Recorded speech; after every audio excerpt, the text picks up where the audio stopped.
Merhaba, bugün Dan Brown'un teknoloji ve gerilim dolu dünyasına, dijital kalenin derinliklerine iniyoruz. Sadece birkaç satırlık bir kodun dünyayı nasıl kaosa sürükleyebileceğini ve bu kaosu durdurmak için zamana karşı yarışan iki insanın hikayesini mercek altına alacağız. Hadi o zaman ileri teknolojiyle karanlık bir komplonun iç içe geçtiği bu nefes kesen hikayeye hemen başlayalım. Hikayemizin merkezinde kişisel ve profesyonel hayatları büyük bir krizle kesişmek üzere olan iki dahi var. İşte karşınızda Susan. Kendisi NSA'in yani Amerikan Ulusal Güvenlik Ajansı'nın en keskin zekalarından biri. Şifre kırma operasyonlarının tam kalbinde yer alıyor. Her kararı mantığa dayalı olsa da omuzlarında tüm dünyanın güvenliği gibi ağır bir yük taşıyor. Ve bu da David. O bambaşka bir dünyadan geliyor. Ünlü bir akademisyen, diller konusunda bir uzman ve Susan'ın büyük aşkı. Casusluğun gölgeli dünyasıyla görünürde hiçbir ilgisi yok ya da en azından şimdilik öyle sanılıyor. Aslında her şeyin çok farklı olması gereken bir gecedeydiler. Romantik bir kaçamak planları vardı. Ama çalan o tek bir telefon sadece onların planlarını değil, tüm küresel dengeleri alt üst edecek bir fırtınanın habercisiydi. Gelin şimdi onları bu tehlikelerle dolu dünyaya çeken o büyük krize daha yakından bakalım.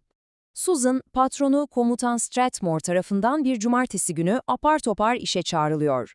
Sebep mi? Kriptografi bölümünün tarihinde eşi benzeri görülmemiş bir kriz. Kırılamaz olduğu iddia edilen bir kod, NSA'in tüm sistemlerini adeta esir almış durumda.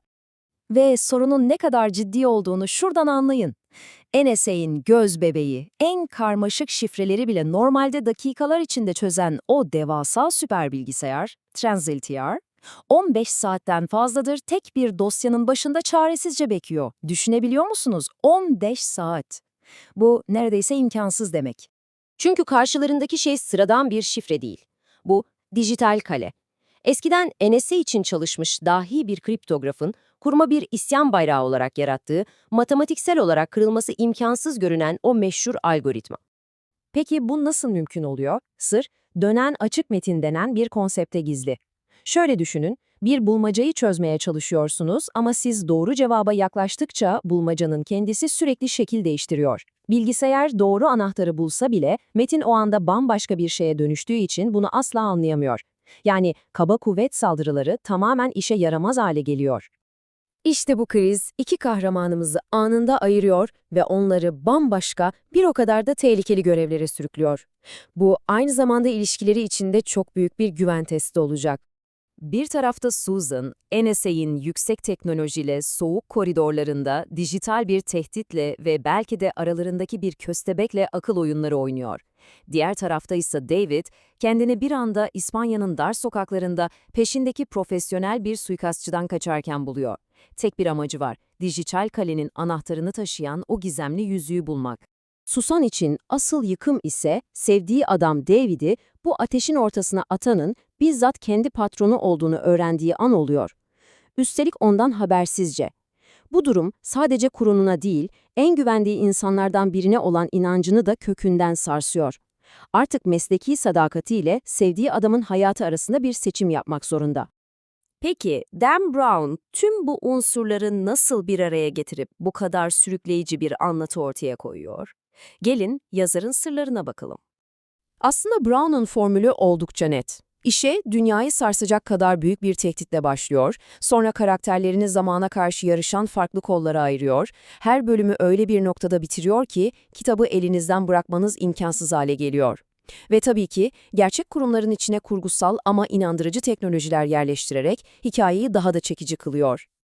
Bu da bizi o büyük soruya getiriyor. Dijital kaledeki teknolojinin ne kadarı gerçek, ne kadarı kurgu? Şunu söyleyebiliriz, NSA'in varlığı ve kaba kuvvet saldırıları gibi yöntemler tamamen gerçek. Ancak Translator gibi her şifreyi çözebilen tanrısal bir makine ve o meşhur dönen açık metin algoritması en azından şimdilik hikayeyi zenginleştirmek için kullanılan kurgusal unsurlar.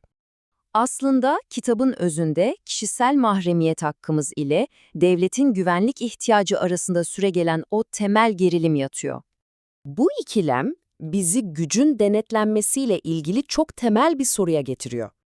Romalı şair Juvenal'den gelen bu Latince deyiş aslında tüm bu tekno gerilim romanının ana temasını özetliyor. Dijital sırlar ve kitlesel gözetim çağında, eğer NSA gibi kurumlar herkesi izliyorsa, peki NSA'yı kim izliyor? İşte bu kitabın bize sorduğu ve cevabı hala aranan o can alıcı soru.